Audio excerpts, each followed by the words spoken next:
A slap didn't echo in a dark alley. It echoed in the middle of a courtroom. And the one who was slapped wasn't the defendant, wasn't a witness. It was a black female judge. But this isn't the story of a woman humiliated. This is the story of a woman who stood up, exposed a rotten system, and burned it down with the truth. Within just 4 minutes of that slap, an empire of power began to collapse. Atlanta, Georgia, where justice was once twisted, is now about to be rewritten. And the one holding the pen is Judge Monique Harris.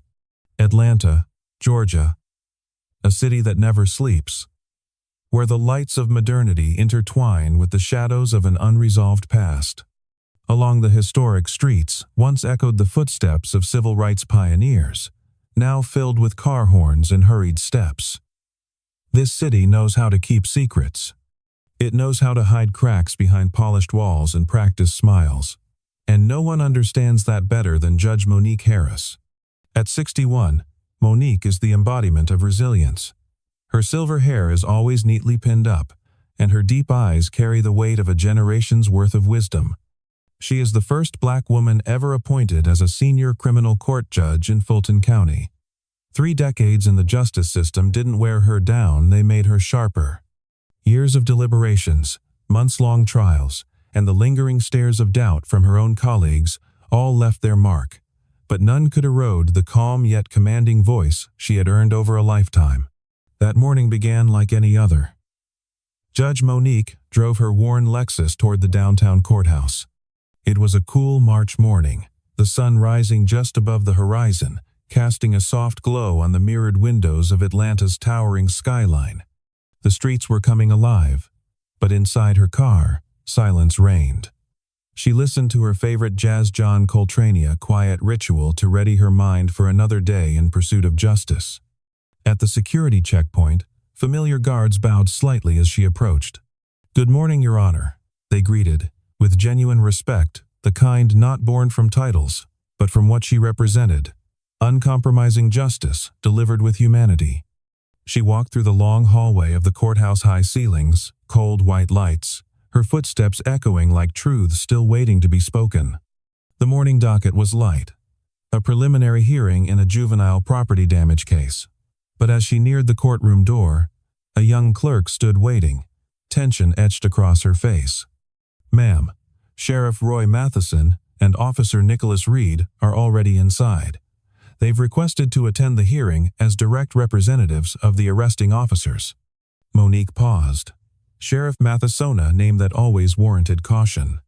A middle-aged white man, infamous for his web of political connections and his inherited immunity to criticism, passed down like a family medal.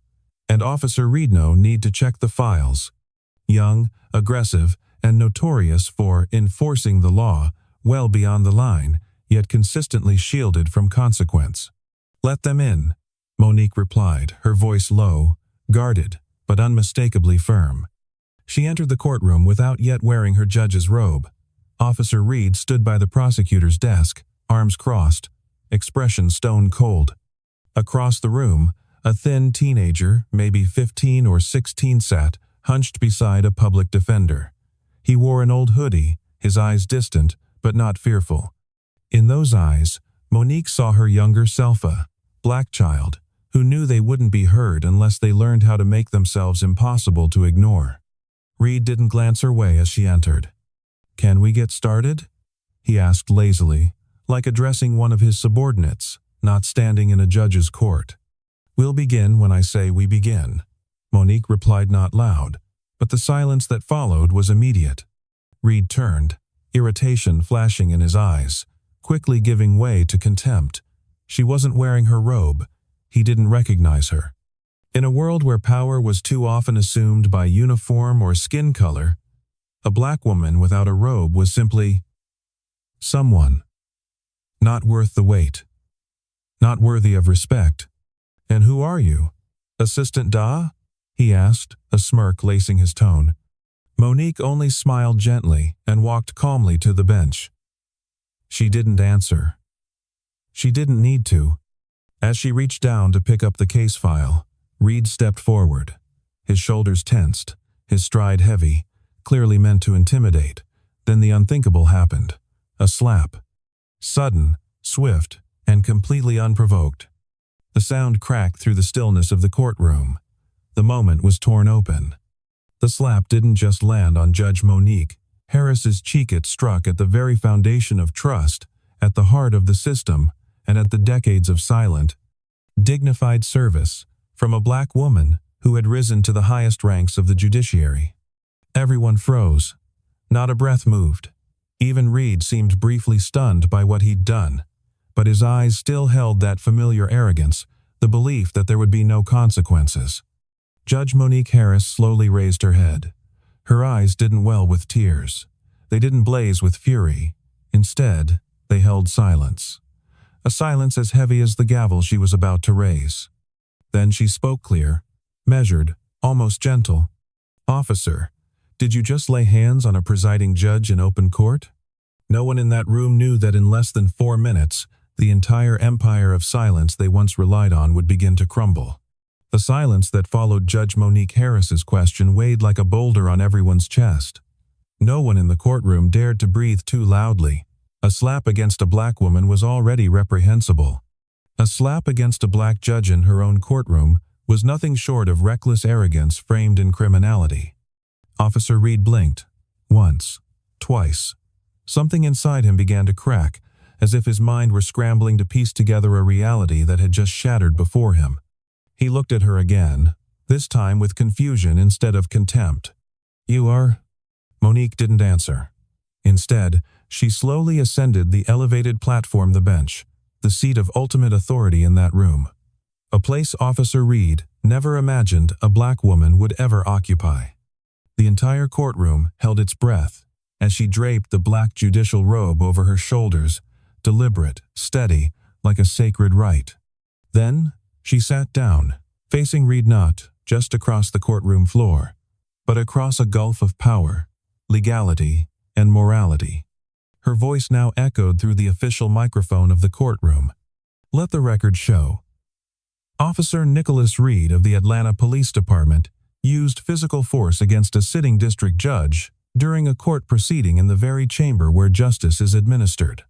Behind her, the court clerk's fingers trembled over the keyboard, eyes darting toward Reed in disbelief, as if witnessing a scene destined to be studied in future law textbooks. Reed took a step back, beads of sweat dotting his forehead. "I didn't know. I thought you weren't wearing the robe. I didn't recognize you." Monique lifted her gaze, her eyes cold and steady. "And what exactly gives you the right to lay hands on any citizen in this courtroom, robe or not?" "The authority of a judge is not stitched into fabric. It lives in the law, and I carry it with me even on the street." A faint clicking sound echoed behind Reed, a phone being activated. One of the attorneys had begun recording, at some point unnoticed. This moment was now living evidence. "You assumed," Monique continued, "that someone like me would never have a voice in this room. And today, when you saw me without the robe, you thought I had reverted to some old roly, a nameless black woman not worth listening to. That's not a mistake. That's systemic thinking." Reed said nothing. He couldn't. There was nothing left to say. "You want to know who I am?" she asked, her tone unshaken. "I am Monique Harris, senior criminal court judge for Fulton County.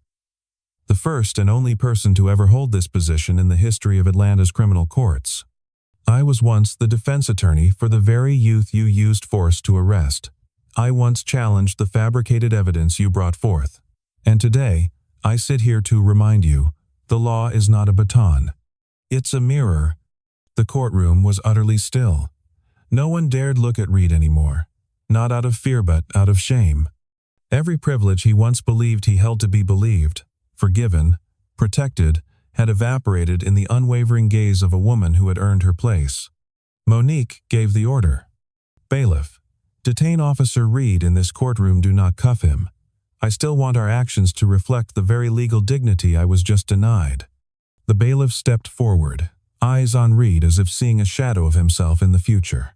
Reed walked away, not a man in control but one who had just dismantled his entire career with a single impulsive, prejudiced act. Then, Judge Harris turned to the boy seated beside the public defender. "Are you afraid?" she asked gently. The boy slowly shook his head, but in his eyes, something had changed. Fear had given way to hope. "You don't need to be," she said, "because justice doesn't see color. Not as long as I'm here." At the back of the courtroom, a young lawyer placed a hand over his heart, a silent gesture of reverence. No words were needed, because in that moment, Atlanta had witnessed something rarest of all. A black woman who stood her ground, claimed her seat and forced an entire system to look into the mirror. That afternoon, Judge Monique Harris's office at the Fulton County Courthouse was unusually quiet. There were no hurried knocks on the door. No rustling of papers only. The gentle light slipping through the blinds and the steady ticking of an antique wall clock. A serene afternoon on the surface, but beneath it, a seismic shift was quietly unfolding, minute by minute. Monique placed the case files on her desk and closed her eyes briefly. The image of Officer Reed's slap still lingered not on her skin, but burned into her memory. Not just for the humiliation of being struck publicly, but because of how the entire system reacted afterward. Distant, hesitant, and calculating. The desk phone rang. The display showed an internal extension chief Stanley Carr, director of the Atlanta Police Department. Monique picked up. "Harris speaking." The man's voice was calm, composed the tone of someone seasoned in crisis control. "Judge Harris, I'd like to express my deepest regret regarding this morning's incident." Monique didn't respond. She waited. "The thing with Reed, no one saw that coming," Carr continued. "Personally, I'll ensure a full internal investigation. However, I was hoping we could handle this matter constructively." "Constructively?" Her voice remained steady. "And what exactly are you hoping to construct out of a slap to justice, Chief Carr?" A pause. Then his tone shifted. "I'm afraid the incident has drawn some unwanted media attention. The City Council is concerned about how this could escalate. We're considering placing Officer Reed on a light suspension." "No," Monique interrupted. "There will be no light suspension for a man who assaulted a judge in her courtroom." "I understand. But if I could offer a suggestion." "Chief Carr," she said, her voice dropping with finality. "You're trying to patch a crack. I'm staring at a fault line running through the entire system. We are not aligned." A heavy silence followed. Then Carr said slowly, "Be careful, Harris. Dig too deep, and you might bring a lot of people down with you." She hung up without a word. Her hand was steady, but in her mind, she knew the battle had just entered its second phase. That evening, in a quiet bar tucked away in West End, 3 men gathered. One represented the City Council. One was a former attorney who'd worked closely with Reed. And the third wore a gray suit, no name tag, no introductions. They sat in the shadows, speaking in hushed, sharp tones. "She won't stay silent," said the councilman. "We told Reed to keep his mouth shut." It didn't matter. The video's spreading. Local news already has the courtroom transcript. They smell blood. The man in the gray suit nodded slowly. "If she keeps digging, those old files will surface. The cases we sealed, the testimonies Ada Ramsey revised. We're all going to burn. Do we have a move?" The man in gray replied with a chilling calm. "Yes, but she won't back off from legal pressure. We need to remind her." "You mean a threat?" Number A memory. A photograph. A message. Without a signature. The next morning, Judge Monique Harris found an unmarked envelope on her desk. No return address. No label. Inside was a photo taken from a distant her niece, Jasmine, walking home from school, her backpack swaying behind her. Scrawled across the photo in red ink were 5 chilling words. "Don't forget where you came from." The room turned to ice. In that moment, she was no longer a judge. No longer the woman in a robe seated high behind a bench. She was an aunt, a black woman who had once fought to survive in a system that had never truly protected her. She stood up slowly, picked up her phone, and dialed. "Carter, clear my entire schedule for today. Book me with the Federal Director of Security in Georgia, and call my sister, tell her to pick up Jasmine immediately. No school today. And assign someone to watch her. Quietly. Is everything all right, Monique? She stared at the photo one more time. We've just crossed a line, Carter. And I'm no longer the peacemaker. Now, I'm the one holding the flashlight inside the wolf's den. That afternoon, as Atlanta's sun blazed down like it was melting the sidewalks, the federal office of Agent Rosalind Keene was cool in temperature but burning with tension. Judge Monique Harris walked in unannounced, holding a brown envelope with red ink scrawled across it the threat she had received that very morning. Keene didn't ask questions. She just looked Monique in the eyes. They had met only once before 3 years ago, during an internal police investigation. Back then, Harris had still been a moderate judge, the kind the system could tolerate. But today, that version of her was gone. Today, she had come to choose a side. I'm not here as a victim, Monique said calmly. I'm here to begin something. Keene nodded slowly. Begin what? Expose the system that's been protecting men like Travis Reed. Keene cracked her knuckles, then walked to a metal cabinet and pulled out a file. You might not know this, she said, but we've been quietly monitoring Officer Reed and a small internal group within the department for over a year now. But every time we got close, the file would get shut down. Witnesses disappeared or got transferred. And now? Monique asked. Now you're the smoking gun, a witness who can't be ignored, a judge assaulted in her own courtroom. Monique opened the file. Names flashed before her. Reed, Ada Marlon Graves, Captain Halloran, Lieutenant Miles Cortez. Alongside them were timelines, rejected civil reports, and internal chats extracted from a supposedly secure server. Is this enough for a full investigation? She asked. Keene paused for a beat, then replied, Number. But if you're willing to officially cooperate if you sign a formal federal inquiry request as a victim and high-level witness, then we'll have what we need. Monique stared at the form. She said nothing. That night, in her sister's modest home in Vine City, she sat beside Jasmine, her young niece.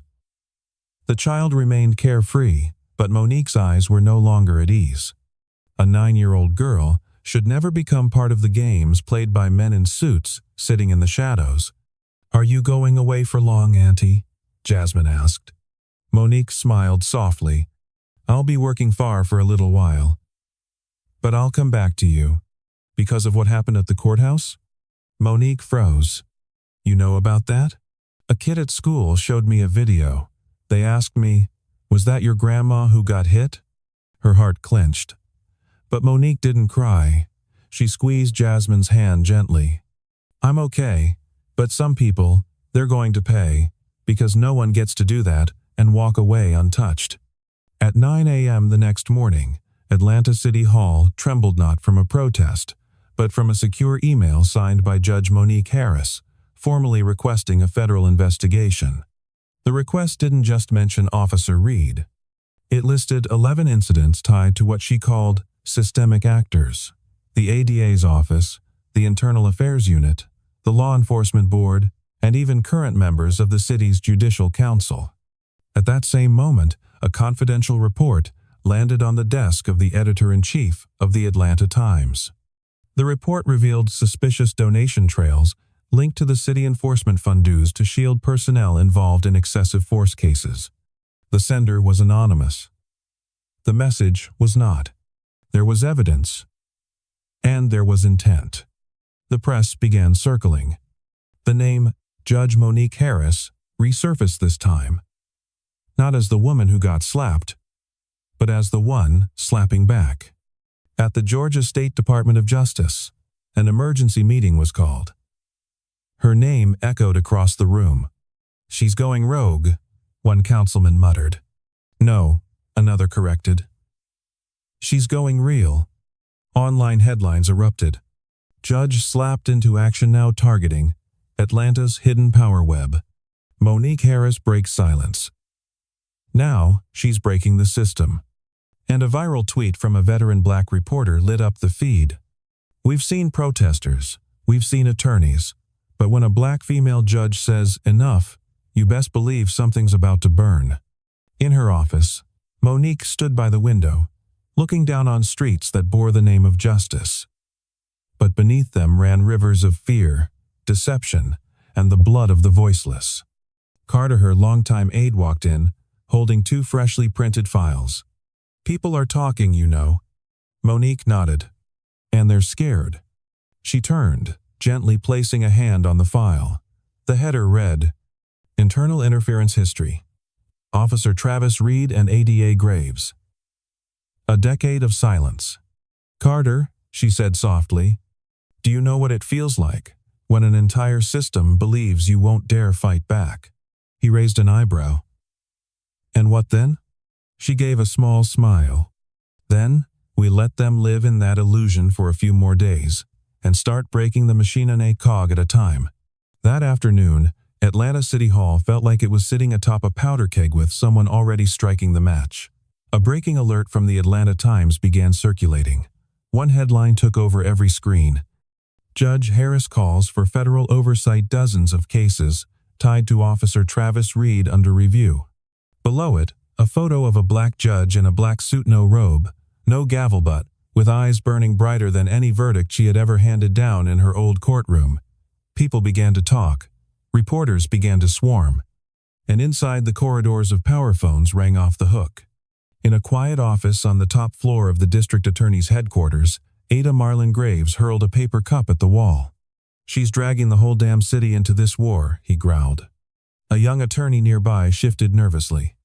Maybe we pull back a little?" Graves turned on him, voice like a razor. "Pull back? She's just an old lady from West End with a little clout in activist circles. We have the system. What does she have?" No one answered. Because, deep down, they knew. She had the public. And this time, the public wasn't asleep.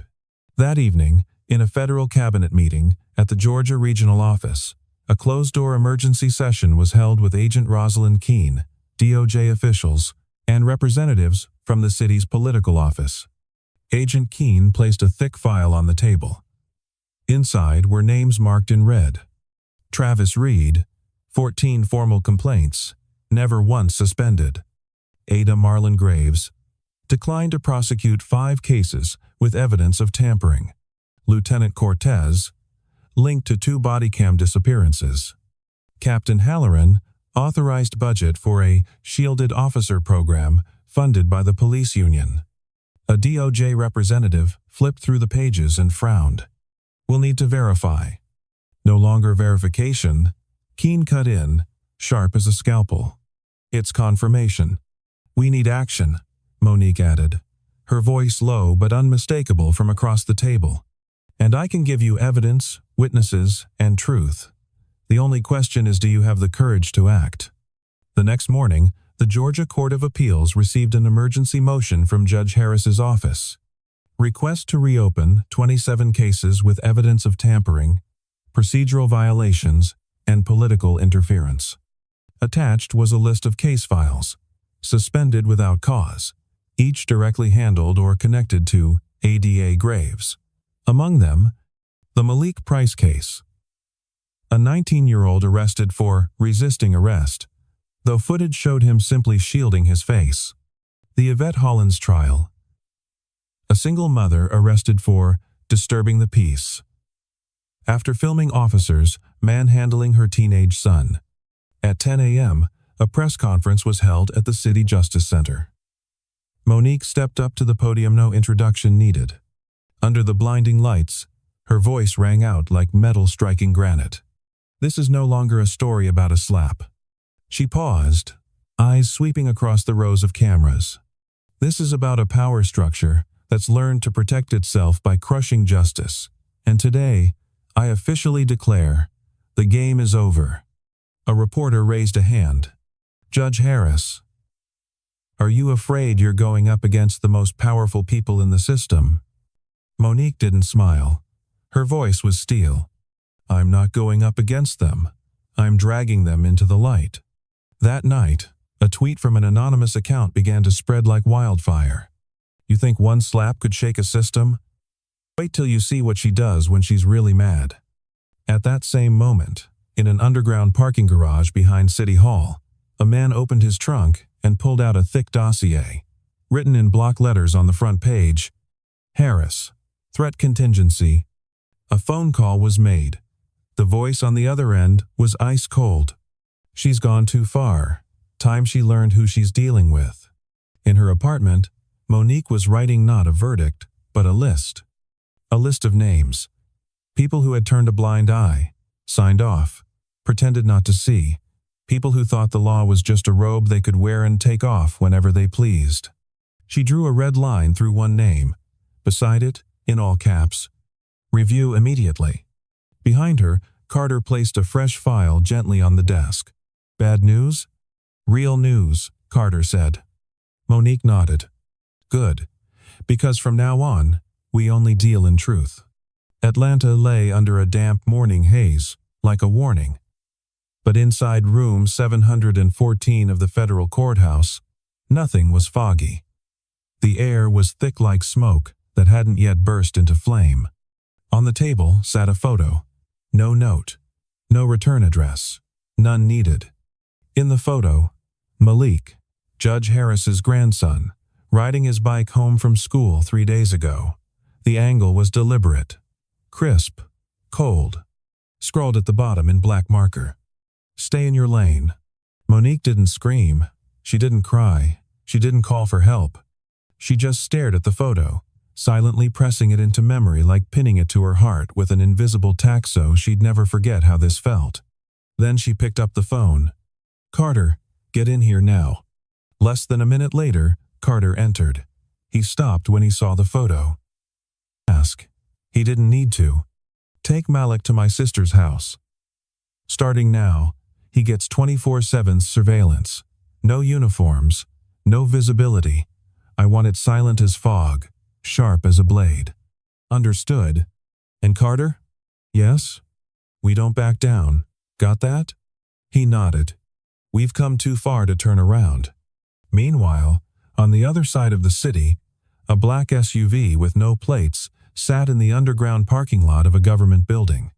Inside was Travis Reedno, longer an officer, just a man with hollowed eyes and hands beginning to tremble.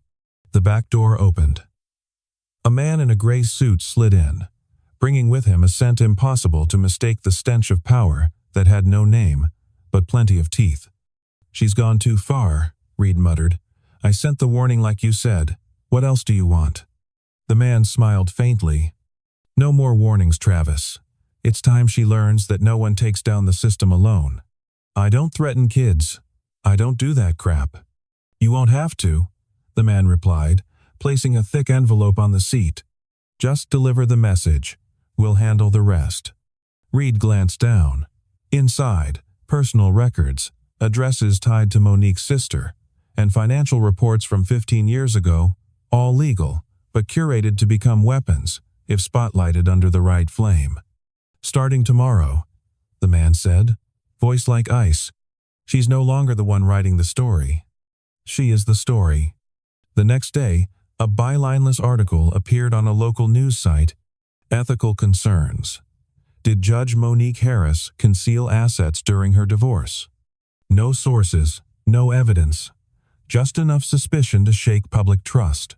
That same day, a sleazy reporter posed as a delivery driver and snapped photos of Malik playing outside his aunt's porch.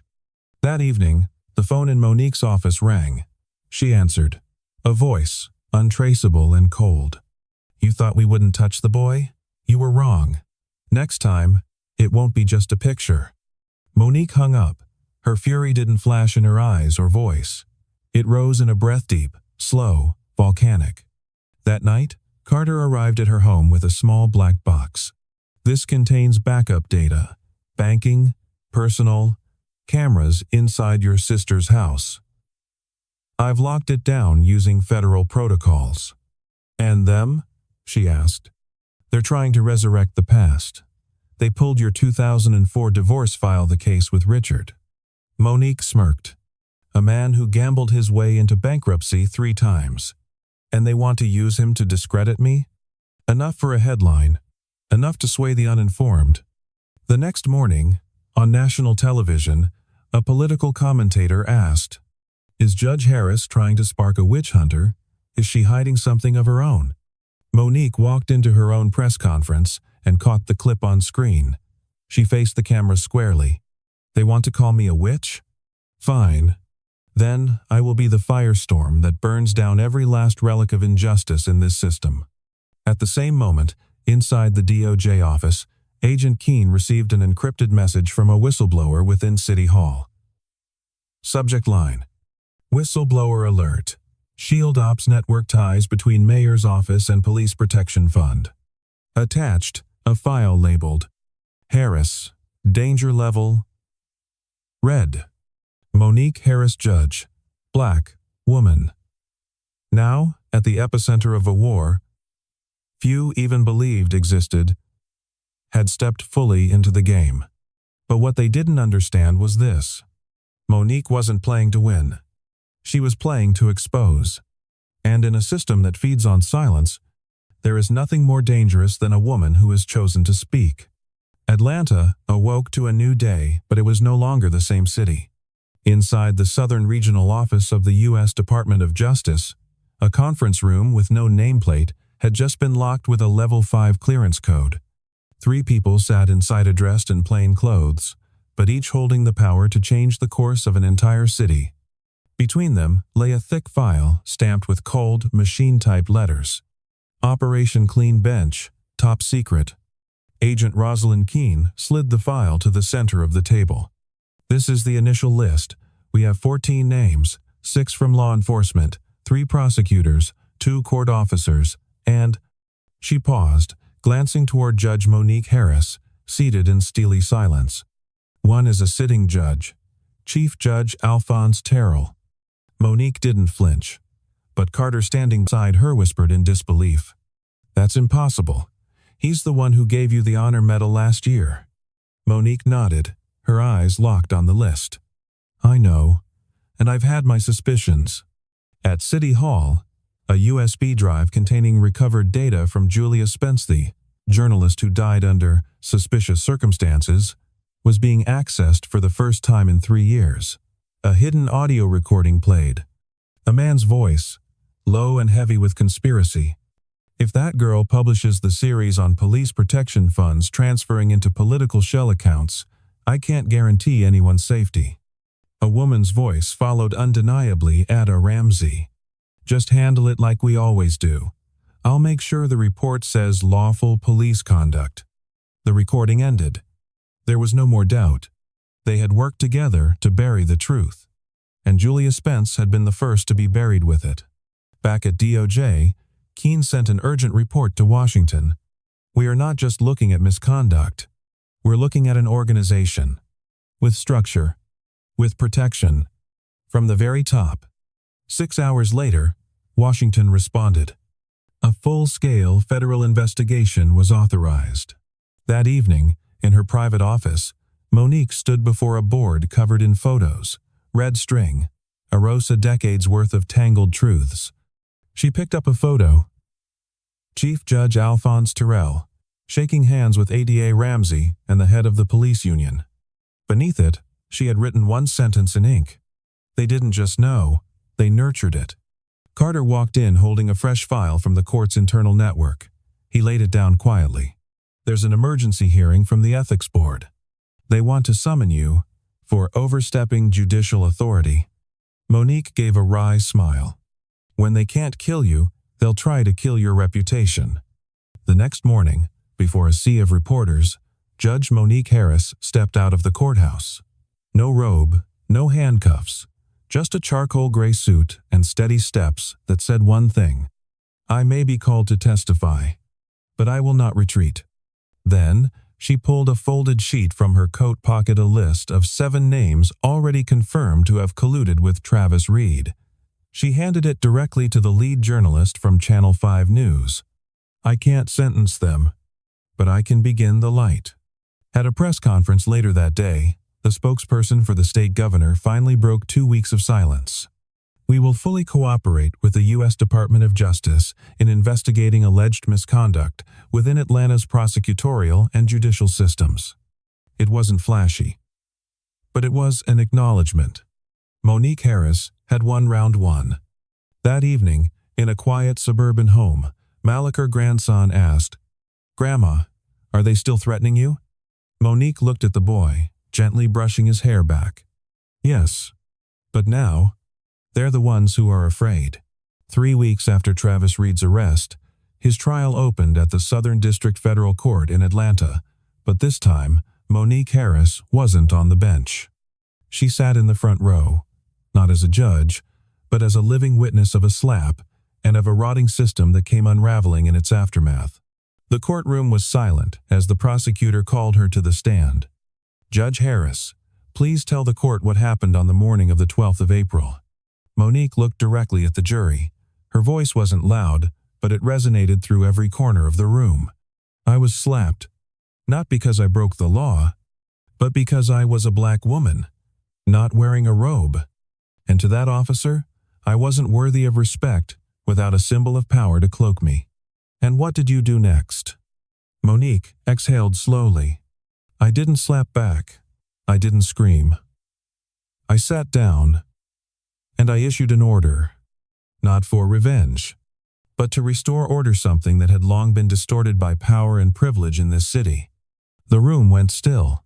Travis Reed sat there, his face drained of arrogance, stripped of defiance. All that remained was the hollow stare of a man who knew he had lost from the very beginning. 2 days later, the verdict was announced.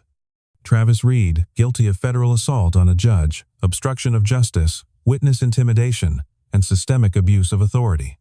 Sentence: 24 years in prison. No parole. No reductions. No negotiations. But the slap had sparked a reckoning far beyond one man.